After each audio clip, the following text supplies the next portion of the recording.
দিদামা, তোমার মাটন খুব দারুণ হয়েছে, তুমি খুব ভালো রান্না করো। ভালো খা, আর খাবি?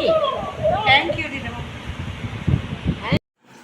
নমস্কার, মীরার পরিবারে আরেকটি ব্লগে আপনাদের সবাইকে স্বাগত। দেখো, পরীক্ষা শেষ মেয়ের, আর আমরা চলে এসেছি মায়ের কাছে একটু খাওয়া দাওয়া করতে, আনন্দ করতে। আর আমাদের সঙ্গে আছে আমাদের প্রিয় ক্যাকটাস। তো চলো দেখো আমরা কি খাওয়া দাওয়া করি আর কি করি ক্যাকটাসের সঙ্গে। ও আরেক বাটি মাংস, আহা মাটন,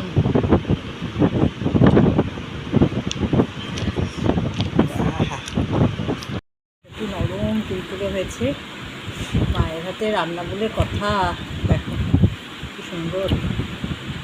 শুরুটা রুচি আর এরকম মাংস দিয়ে শুরু করলাম, মাটন। দেখো আমি খেতে আমি হয়েছে, দারুণ মায়ের হাতে রান্না বলে কথা।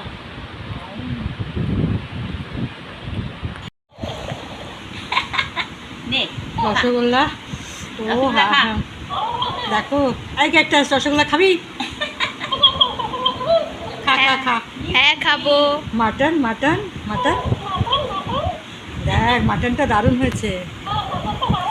দেখ মুনাই বলছে মাটন আর ফুচকা যদি ঝাল না হয় ভালো লাগে না।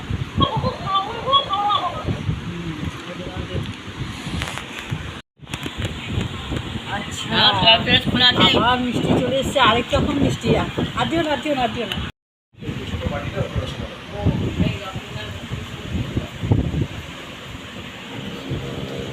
সব খাওয়ার পর আমার মুখের অবস্থা কি।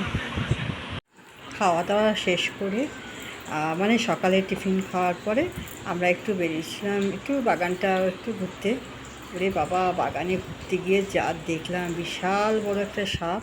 কতগুলো আমাদের আম গাছে কাঠবেড়ালি বাসা বেঁধেছে, ওগুলো খাওয়ার জন্য আসে। আর এত বড় সাপটা তারপরে আমরা তাড়ালাম, আস্তে আস্তে চলে গেল এখান দিয়ে একটা ছোটো ট্রেন আছে, ওই ট্রেনের ওখান দিয়ে চলে গেল।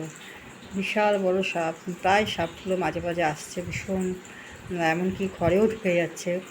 এই সাপের জন্য একটা তাণ্ডব চলছে বিশাল, জানিস তো। দেখ হ্যাঁ, শাক তো শুভ, শাক দিয়ে প্রথমে একটু খেতে হয়। মটন মারতে গিয়ে না, কাটি তো তারা দিতে গিয়ে। আর শেষ পাতে চাটনি, আমসত্ব, খেজুর, কিশমিশ। এবার খাওয়ার পরে শেষ পাতে চাটনির সঙ্গে পাঁপড়টা দেখে মনে হচ্ছে না ডিমের অমলেট খাচ্ছি, কিন্তু না, আমার মা এরকমভাবে স্পেশাল পাঁপড় ভাজা করে, দারুণ লাগে খেতেই পাঁপড় ভাজা। আর খাওয়ার শেষে মা আমাদের একটু গল্প শোনাবে, ক্যাকটাসের সঙ্গে গল্পটা শুনুন, দারুণ লাগবে গল্পটা শুনতে। রাজার ঘরে দুটো মেয়ে ছিল, তার নাম ছিল জয়া বিজয়া। এ ষষ্ঠীর সময় বলছে আমি মামা বাড়ি যাবো। তো বাবা বলছে চল। হাঁটতে হাঁটতে হাঁটতে হাঁটতে নিয়ে চলে গেছে অনেক দূরে। তারপরে মেয়েগুলি বলছে যে, জয়া বিজয় বলছে বাবা আমার পা ব্যথা হচ্ছে, হাঁটতে পারছি না।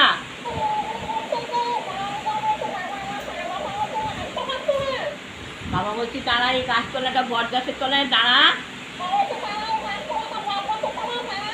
তারপরে বাবা বলেছে, জয়া বিজয় বলছে বাবা আমার ঘুম পেয়েছে।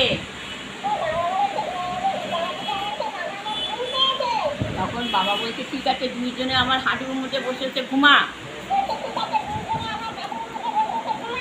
তারপরে বাবা কি বলছে, জয়া বিজয় ঘুমিয়ে পড়েছে। এবার দুজনেকে মাথায় দুটো ইট দিয়ে বাবা পালিয়ে গেছে। তখন উঠে জয়া বিজয় বলছে বাবা তো আমাদের জঙ্গলে ফেলে দিয়ে চলে গেল মাছ মার জন্য। তারপরে আমরা দুটো রাজা আসছিল, আমাদেরকে নিয়ে চলে গেল। রাজার বাড়িতে আমরা থাকতাম। না, তারপর রাজার দুটো ছেলে ছিল, ছেলের সঙ্গে বিয়ে হলো, ও, তারপর ওরা খুব সুখে শান্তি সংসার করছিল। এমন সময় রাজা একদিন বলছে গরিব লোকদের খাওয়াবে। তখন গরিব লোকদের তখন ওই সৎ মা আর বাবাটাও এসছে খেতে। ওখানে এসে দেখে আমার দুই মেয়ে রাজার দুই ছেলের সঙ্গে বিয়ে হয়েছে, তারা খুব সুখে শান্তিতে সংসার করছে। হ্যাঁ, আর ওই দেখে বাবাটা তো চোখের জল ফেলছে যে ফেলে দিয়ে চলে গেছি, আজ আগে আমার মেয়েরা সুখে আছে।